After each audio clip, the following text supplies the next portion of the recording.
अखन अहाँ सब सुन रहल छी अमचन म्यूजिक की शानदार प्रस्तुति।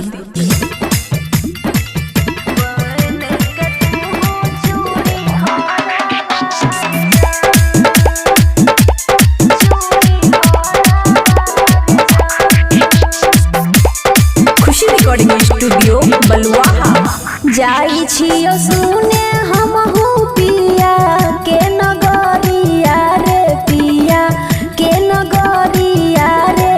बहन कयोई है चूड़ी हराबार जान रे जान रे। बहन कयोई है चूड़ी हराबार जान।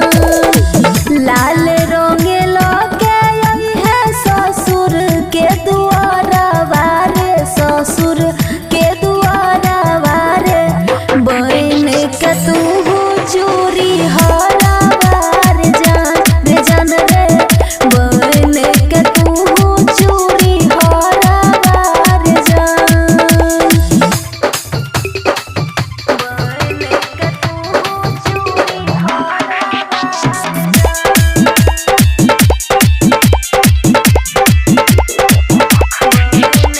डीजे गुड बजवानी, डीजे गुड बजवानी।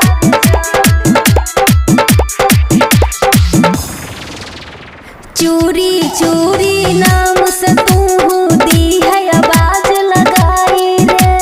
ननद के संगे हम आजे बौदी है शोर मचाई रे।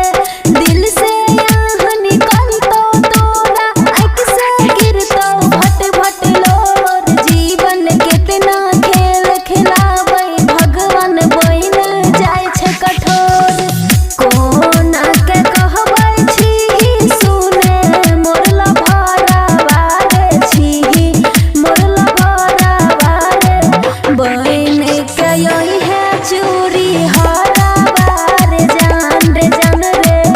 बहन कयोई है चूड़ी हराबार जान।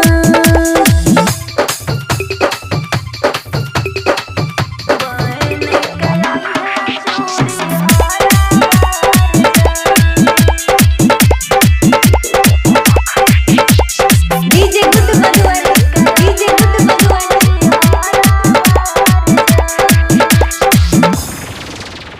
मन में हमरो घाव लागल छै, दिल में लागल छै रे जखम। जिंदगी तोरा साथ न छलै, साथ न छियौ रे हम। जीवन में खुशहाली नहीं छै, बहुते छै जे गम ही गम। लीडर सुनियो भूलू हमरा तोड़ दियो खयाल कसम।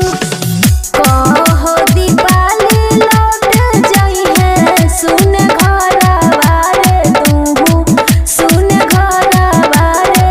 बहन कयोई है चूड़ी हराबार जान रे जान रे।